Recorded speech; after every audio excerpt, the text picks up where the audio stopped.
Next up, we have Green and Blue from the Halo 4 OST. Once again, everybody, this is a Basterd's LFA, a layman-friendly analysis. I'm a professionally trained musician, a composer, and my objective here is to explain things in a way so that you don't have to be one to understand what is happening here musically. So, if you like the sound of that, make sure you're following the channel, subscribe to the channel, whatever term you want to use, like the video, share the video, leave a comment, turn on notifications, become a member, all that good stuff. Support this channel as much as you want. And yeah, there you go. Zelmic just shared the TikTok. We have a TikTok for the clips now. Zelmic is running it. Really good stuff. Yeah, so do that as well. Go follow the TikTok channel. Two disclaimers. Number one, this is my first time hearing this, so I will be pausing a lot, and I will be talking a lot as I will be pointing things out as I hear them or as I realize them. So no point in you coming to my comment section being like, why are you pausing, stop talking. I just told you this is what we're going to be doing. And this is recorded live on stream on a single take. I just got interrupted by one of my mods. I will stumble upon my words. Whatever happens, happens. With that being said, let's do this. Green and Blue from Halo 4. Let's do this.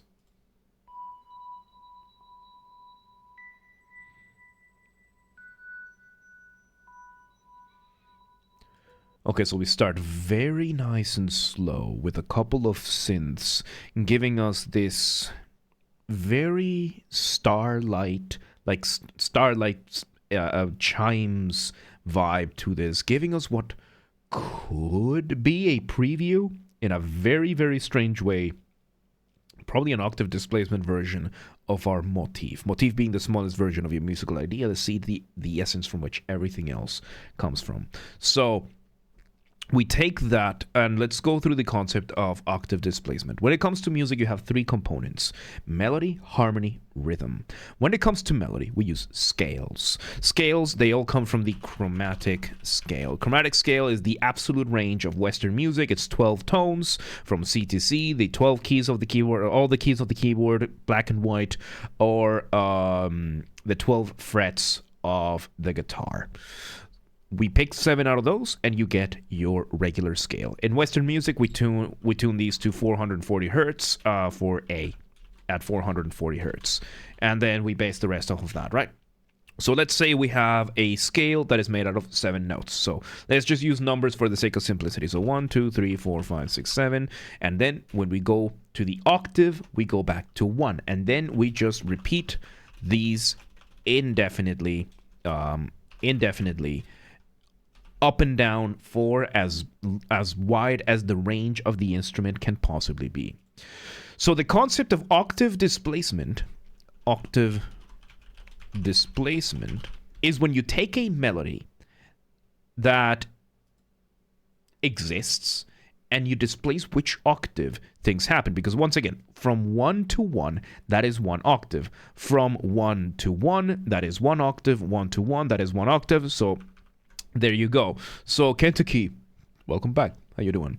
So when it comes to this, we have notes. Let's say the melody, super simple. 1, 2, 3. Note 1 to note 2 to note 3. That is our melody. And it happens in the middle octave. Octave displacement is when then you decide, yeah, but what if we do 1 here, 2 here, 3 here. That is octave displacement. Technically speaking, both of these melodies are the same motif because it is 1, 2, 3. But is there anything I have to do after this? I'm going to sleep after this. So yeah, this is the last one of the day. So yeah, that is octave displacement. I think we might be getting something like this, or I might be reading too much into this. Let's see where this goes.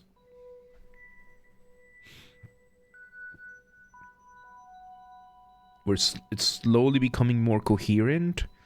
The notes are slowly starting to fall more in place to create a more coherent melody. Let's see where this goes. Alright, thank you for hanging out, Classical. Happy birthday, by the way. Let's see. We bring in some strings. Just giving us a little bit of ceiling to this. Slowly bringing down a melody. Adding more layers. A couple more layers. And yeah, now we can slowly start hearing those chimes, the melody starting to shape more.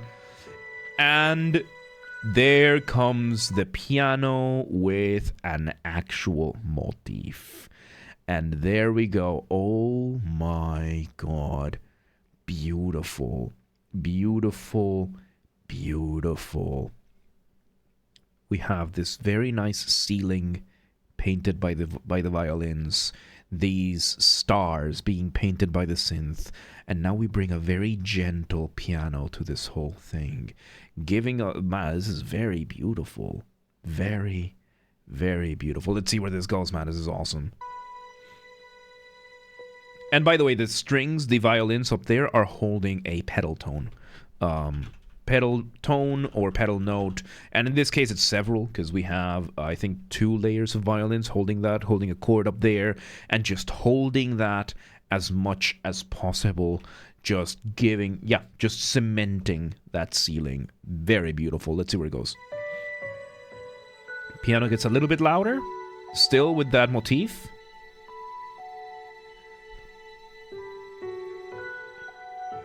Variation of the motif. Variation of the motif with partial octave displacement on the second half. Because the first half of the motif, let's bring in the scale again, right? So, I think it was a 7, 1, 2, 3, 4, 5, 6, 7, 1, 2, 3, 4, 5, 6, 7, and 1. So let me just put this here. So the motif we had this time around was going downwards. So let's say it was going from 1 to 1 down to 7 to 5 to 3 to 2 to 1 kind of thing. So the way we did the octave displacement is we started now on this one over here. So 1 to 7 to 5 up to 3, then 2, then 1, giving us still technically the same motif. This is my interpretation, I think. I think this is what happened. So it gives us this going back and forth, enjoying and fully exploiting and taking advantage of the concept of octave displacement. Very nice, and it's very interesting that we are a minute in, and this is very slow, but very beautiful. Let's see where this goes. The violins are gone. We're back to just the synths. And a lot of mentions towards birthdays. Yeah, we have. Let's see. Now we're slowly bringing in the string orchestra. We had some cellos down there. The violins are coming back. Again, we are bringing those violins down. We added an extra violin up there. Now instead of going down, down, down, now we're going down and up. Back down. We add one more synth to add. This is very like outer space. This feels very much like outer space. This is very beautiful. I'm a sucker for this type of music. Like I love Kerbal Space Program. I love that game. I haven't played it in a long time, but when I played it, just those sections where you are in space, it sounds like awe. 100%. It's that moment of you're just facing the infinity of space. And yeah, it's that sense of overwhelming awe to that. That's a really good way to put it, man. That's a really, really good way to put it. So yeah, let's see where this goes, man, because this is very beautiful. We bring down a little bit more of the bass. Oh. And we bring the motif back with a cello, with a solo cello. An incredibly dramatic instrument to bring to this. Hayes, welcome back. How you doing? Oh my god, this is beautiful. It's very slow. And space vibes are always cool. One of my favorite space pieces of all time is the opening credit, the menu music, the main menu music for The Outer Worlds. I didn't like the game as much, but my god, that intro, man. It's magic. That music from the main menu of The Outer Worlds is magic. And this is giving me a similar vibe. Giving me an absolute similar vibe. So let's see where it goes. So yeah, now the violins are moving a little bit more. So now they're not holding the pedal, they're just moving a little bit more and a little bit more. Variation, that octave displacement. Oh, and we're having a call and response. So now it's not just the Halo main menu theme gives you that vibe. Like, yeah, it does. It does. So we are now having a call and response, whereas the piano itself was kind of just by itself and doing the melodies by itself. Now we have a call and response between the cello and the violins that used to be immobile, but now they are moving. Call and response is a musical conversation. Right now the cello is doing a call and the violins are responding. And it's when the cello stops the melody, the violins start the melody, and it just gives you this sense of back and forth and back and forth. It's absolutely beautiful. Welcome back, Nightable. Let's see where this goes, man. And Frostpunk themes heard?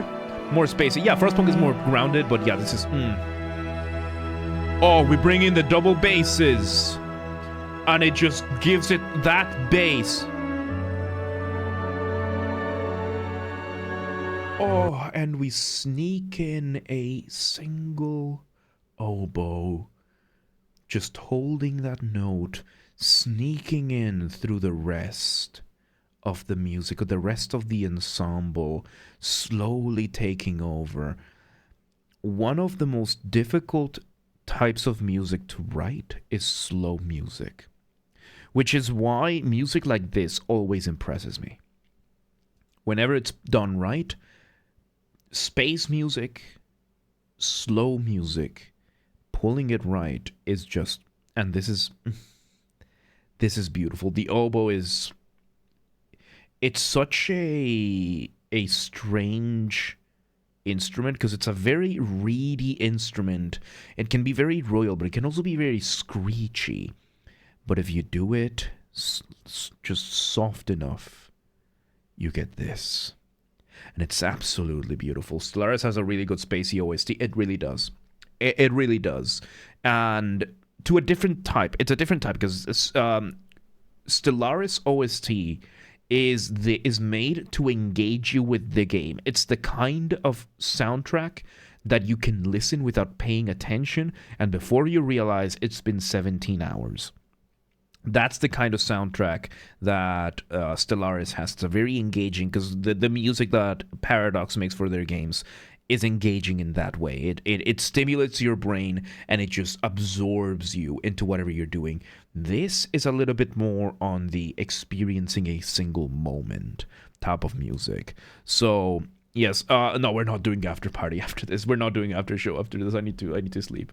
But yeah, no, let's see where this goes, because it's just beautiful. So yeah, we snuck in a beautiful violin. Yapaholic, I warned you at the start that I was going to speak a lot.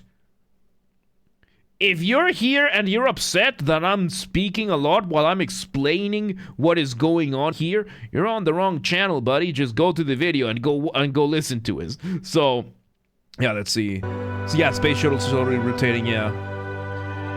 So yeah, there we go. Oh, now we move the melodies slowly. Oh, and we do a... Ooh. Welcome, Adam, by the way. Yeah, no, ooh.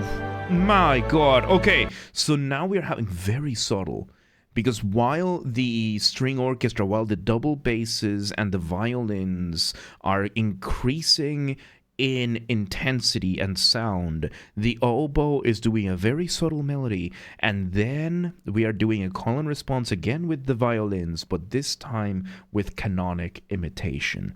So when it comes to these, we have the concept of a canon. In music, it's not the thing that goes boom.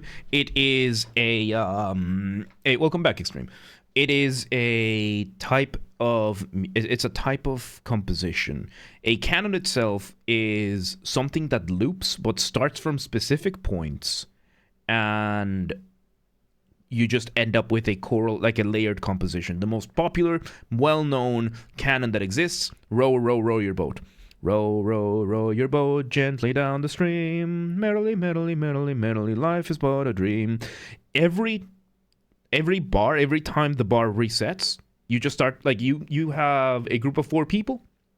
Have one start singing at row, row your boat. When the first person reaches gently down the stream, have the second person start row, row your boat. When the second person reaches gently down the stream, the third person starts singing row, row your boat. When that person reaches that, then the next one. And it creates this very beautiful composition where it's just repeating itself, echoing itself, but the echo of itself creates a very beautiful just ensemble to this. Also, we've done an Interstellar theme for a while. Go ahead and judge me. It's good.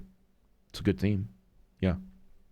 It's a good theme. So yeah, we have this, and then out of canon, we have the concept of canonic imitation, which is taking the concept of a canon and extrapolating in a smaller scale. So what is happening? The oboe played a melody, and right after that, we had the other violins playing that exact melody, echoing what the oboe did. That is canonic imitation. Let's just see where this goes, because this is... Crescendo. We stop. We bring those cellos again. Now we bring this kind of like a dulcimer type of string, very, very beautiful, giving us that motif. Kind of sounds like a music box, but now we've reset.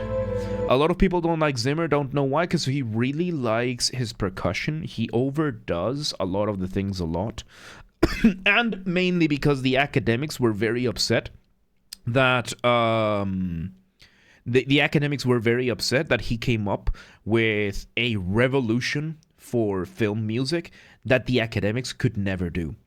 Because ever since the movie Inception, where we had the trailer, and the trailer just consisted of one main idea. You grab your tubas and your trombones, and you make them go, boom, boom. You make them do that, and it just adds so much drama to the trailer or to whatever is happening on screen that everyone started doing it. It was absolutely revolutionary, to the point that we hadn't seen a revolution like that in music since like Stravinsky, something like that. It was like opening the gates to something completely new. And there is nothing academic musicians hate more than somebody else's success outside of their institution. Because it wasn't the academics that have been studying John Cage and Berlioz and Schoenberg and Stravinsky for the past 100 years. It was this film composer that doesn't have the same credentials as they do. Hans Zimmer doesn't have the same amount of PhDs as the head composer, as the headmaster of Juilliard. He just made good music, and people loved it. And that's it. And that's it. It's because Zimmer ended up becoming extremely... Like, Hans Zimmer became this generation's John Williams for a very different reason. Like, nobody's going to top John Williams in film music. That is simply a given. However, Hans Zimmer had just as much impact just with that one discovery. And he wasn't even the first one to do it. He was just the first one to do it best. No one does those booms as well as Hans Zimmer does. And that irks the academics. And that irks the other composers out there. So I would say most of the hate he gets is because a lot of people are like, oh my god, it's so overdone, because he's the one that does it best. So that's my opinion. I have absolutely zero basis or zero data to back this opinion up. It's just what I believe would happen, because I saw this happen when I was in academic music. One of the reasons why I left is because it's an incredibly toxic environment. So seeing somebody succeed without the academia is one of the most infuriating things that can happen to the academics. So, yeah. Anyway, back to this. John Williams has his violins. John Williams has trumpets. John Williams is the best composer in a very long time to use trumpets. No one uses trumpets the way John Williams does. John Williams puts his main melodies on trumpets, which is a massive risk. His most famous pieces are on trumpet. Then there's Harry Potter, where he decided to switch things up. But after that, his greatest hits, yeah, Star Wars, Indiana Jones, a bunch of the other stuff he's made, his most famous music, trumpets. Because the melodies are in the trumpets. Because trumpets are a very risky instrument to use, but he learned how to use them, and he figured out a very incredible way to use them. And John Williams, French horn, I'm going to confirm. No, trumpets. And John Williams, I'm pretty sure, because he was before the times of the internet, we probably didn't see it as much, but I'm pretty sure John Williams got just as much hate as Hans Zimmer is getting right now from the academics. Why French? Oh, the French horn is just because the French figured out the valve system. Yeah, the French figured out the valve system for that design. So, yeah, there you go. Anyway, let's back to this. There we go. We bring... I think that was a French horn, yeah. Social media like a megaphone, 100%. Okay, now we bring it a little bit lower. Oh, we bring in the violas, giving us another variation. Back and forth, call and response with the cellos. Bring in the other violins, the second violins. Still doing variations of those motifs. I think we have some woodwinds as well, giving us a little bit extra. We're slowly building up, slowly building that crescendo. First violins. And we have a beautiful timpani roll with a cymbal. So that drum that just did a roll, that is one of my favorite percussion instruments ever. The timpani. These big boys right here, these are pitched drums. So they play the same notes as... They can play notes as well, but they have this massive drum on top of it. It's a very difficult instrument to write for, because changing notes for these is very difficult. Like, you have to use this pedal over here, and it's pretty tricky to do. So when you're writing music for timpani, you are limited to the number of timpani that you have every once in a while. So usually you're only going to be able to write 2 notes for the timpani.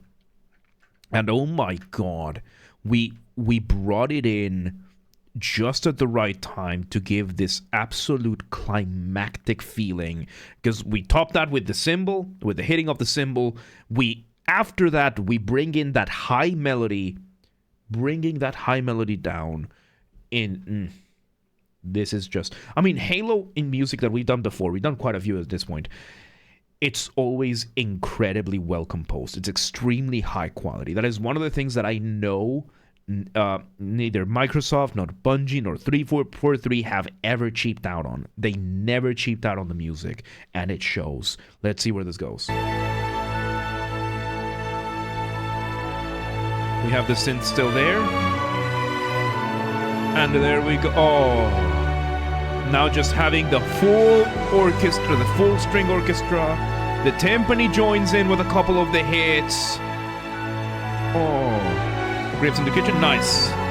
Variation of the motif, and now we're involving the entire set of strings. Violins, violas, cellos, double basses. They're all involved now. We fade it out. We bring back... I think that's the violas. I'm getting goosebumps out of this. With some counterpoint from those higher strings. We're just having this back and forth between the lower end and the higher end. Oh, man. Very high. Does No Man's Sky have something like that? Not to the same extent, but it kind of does, yeah. like, don't forget, Halo is one of the biggest franchises to ever exist. They have a massive team. No Man's Sky was made by 20 people. So, yeah, no, Halo has some of the best composed OSTs out there, hands down, and this is just mind-blowingly beautiful. Like, I got goosebumps out of this, dude. So let's see where this goes. Another hit of the timpani with the cymbals, and... oh, and we bring the French horn. Same melody. We are just recapitulating, restating this melody. Ooh. No Man's Sky, ironically, did not flop. They failed, which was very different. No Man's Sky is the reason why Steam has refunds. No Man's Sky failed so miserably on launch that they are the reason why Steam refunds games. Yeah. Yeah. And now it's one of the best space games ever created. They turned it around. The best redemption story I've ever seen in gaming. Nobody has turned it around the way No Man's Sky did. Incredible. So yeah, now we come back. And yeah, we are just revisiting. We are just repeating the same melody, but we're adding more elements to it. This is a great study on orchestration, because we are basically repeating everything. We're basically just repeating everything over and over, but it's beautiful. You bought No Man's Sky, will not forgive. I forgave them because they actually delivered. They ended up delivering everything they promised for free. And they've exceeded everything. Like right now, the what's the name of the Bethesda space one? They just basically updated the game and included that. It's just in the game now. All the features from the Bethesda space Skyrim, the bad one, yeah, the good features from that, yeah, it was all such a fat lie, and they turned it into truth. Yeah, No Man's Sky is one of the reasons why I don't even follow hype trains anymore, too. So yeah, you do have a point. But yeah, let's continue this. So yeah, same melodies with the timpani hits. Oh. Starfall? Yeah, I'm gonna forget the name. We bring in that brass. We finally resolve to that high note, and we repeat the melody one more time with more layers added to this. More drama. More drama. Oh, welcome back, Classical. And we're starting to... We're gonna talk about this, Megami. We're gonna talk about this before we end. We slow things down. We tone it down a little bit. That was very much the climax. And Starfield, Starfall, I don't even remember. So there you go. So a little bit of silence. And now we echo the start of this back with that high note. We no longer have the stars, it's just space. Oh, and with the strings below, we bring one last breath. I'm getting goosebumps again. We're holding everything. A few more breaths, a few more graspings. Letting the music, giving us those chords one last time. Playing the chords we were playing before, we get the stars back. And we let it echo out into space. The energy dissipates. This is one of the most beautiful pieces of music I've heard in a very long time. And the fact that it was just the same motif. We did flat out repetition for like 3 minutes straight, but it was the orchestration of it that just kept getting more and more powerful. It was purely orchestration. Insane. So Connor, thank you for the follow. Welcome to the Mosh Pit. How you doing? Oh my god. Worth doing this, man. Absolutely worth it. There you go. There you go. That was Green and Blue from the Halo 4 OST. Absolutely beautiful. The orchestra felt like it was living. This is a study on good orchestration. Incredible orchestration. The orchestra felt like a single living, breathing instrument. That is a very difficult thing to do. Very, very difficult. So yeah, there you go. Green and Blue from the Halo 4 OST. Once again, everybody, this has been a Basterd's LFA, a layman-friendly analysis. I'm a professionally trained musician, a composer, and my objective here has been to explain things in a way so that you don't have to be one to understand what has happened here musically. So, if you're watching this on the YouTube video archive thing, thank you for watching. Make sure you're following the channel, subscribe to the channel, whatever term you want to use. Like the video, share the video, leave a comment, turn on notifications, become a member, one of those paid subscriptions. Support this channel as much as you want, but not at your own expense. If you want to listen to this without me interrupting every 3 seconds, I will be linking it in the description down below. If you want to request a song and you're not on live stream, go to the Discord server, link down below. Go to the LFA requests channel and follow the instructions on the pinned messages. And if you want to catch the streams when they happen live, we aim for Monday through Friday, 6 p.m. Central European Time. If you're not in Europe, don't worry. The full stream schedule, up to date in your local time zone, is on the Discord and the Twitch channels. They both have a stream schedule showing in your local time zone so that you don't have to worry, well, what time is 6 p.m. in Europe? I live in Kazakhstan. You don't have to worry about that. And follow the gaming channel because we're on YouTube. Of course, we have a gaming channel. Games are Bastard. That's where I put the recordings of the VODs of the gaming after shows if they happen. Link down below or just search for it on YouTube. Same username as James R. Bastard. Swap the J for a G and you got it. And there you go. Green and Blue. What a beautiful, beautiful composition, dude. Absolutely beautiful. But yeah, let's move on.